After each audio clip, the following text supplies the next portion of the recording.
Hoy vamos a meternos de lleno en un conflicto que ha puesto patas arriba a una de las grandes capitales europeas. Una batalla, en toda regla, entre el campo y los despachos, librada en las calles de Madrid. La jornada arrancó con una imagen, brutal. Madrid completamente colapsada. Y no es ninguna exageración, ¿eh? Fue un caos.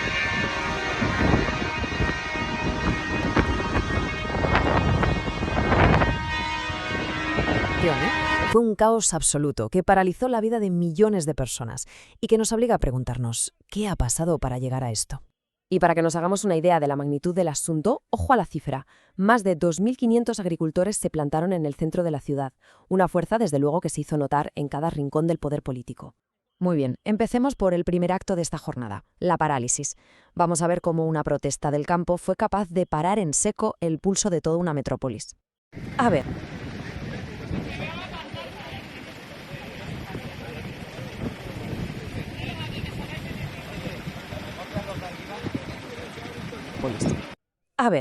La estrategia era clarísima. Ir a por las arterias vitales. Cientos de tractores, avanzando muy despacio, tomaron todo el eje central de la capital. El efecto, claro, fue inmediato.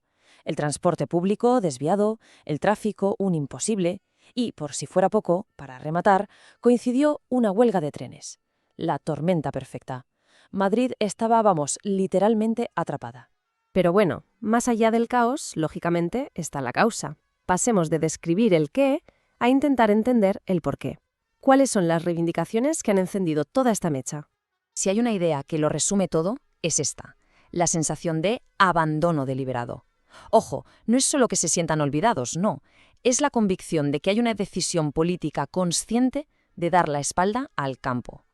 Y ese es el punto de partida emocional de toda la protesta. Y este sentimiento tiene dos nombres y apellidos. Dos políticas que para los agricultores son una amenaza existencial. Por un lado, el acuerdo comercial con Mercosur y por otro, los cambios que se avecinan en la política agraria común, la famosa PAC. Vamos a centrarnos en el primer punto de conflicto, el que parece que ha desatado más furia: el acuerdo comercial entre la Unión Europea y Mercosur. Aquí la clave de todo es la asimetría que denuncia el sector.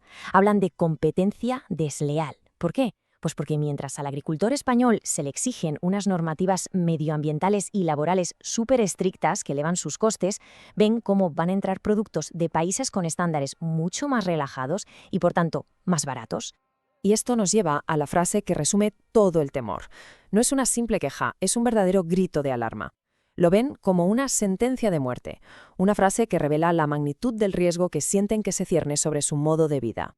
El segundo pilar es la PAC. Aquí el miedo es simple y directo: que los cambios en esta política europea se traduzcan en menos ayudas. Unas ayudas que para muchísimas explotaciones familiares no son un extra, sino la diferencia entre sobrevivir y tener que cerrar. Ahora vamos al epicentro político de la jornada. Mientras todo esto ocurría en la calle, la protesta llegó a las mismísimas puertas del Congreso de los Diputados y ahí se creó una escena con un contraste brutal. Es que esta imagen ilustra perfectamente esa desconexión. Afuera,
Afuera, a escasos metros, el estruendo de la protesta, bocinas, gritos, la tensión palpable. Y adentro, en el hemiciclo, el ritmo habitual de una sesión de control, con sus debates y su propia agenda, casi como si fueran dos mundos paralelos. Durante esa sesión, la reacción política fue muy reveladora. Vox sí mostró su apoyo explícito a las reivindicaciones. Sin embargo, lo más notorio, según las fuentes, fue el silencio o la falta de una postura clara por parte del Partido Socialista y sus socios de gobierno, y también de otras fuerzas. Y todo esto nos lleva a la conclusión emocional de la jornada, al sentimiento que los manifestantes se llevaron de vuelta a casa. La percepción generalizada entre los agricultores es esta, que el gobierno les ha dado la espalda. Sienten que, en la balanza de prioridades, los acuerdos internacionales pesan mucho más que la supervivencia del sector primario de aquí. Y aquí se cierra el círculo. Lo más fuerte es que para muchos de los que estaban allí, ese silencio político dentro del Congreso no fue una simple ausencia de palabras, fue la confirmación de aquello que habían ido a denunciar, la sensación de abandono. La respuesta que no obtuvieron fue en sí misma la respuesta. Este conflicto en Madrid nos deja con una pregunta que va mucho más allá de España. Ante la disyuntiva entre proteger el tejido productivo local y avanzar en pactos comerciales globales, ¿quién y cómo se decide qué camino tomar? La respuesta, desde luego, sigue en el aire.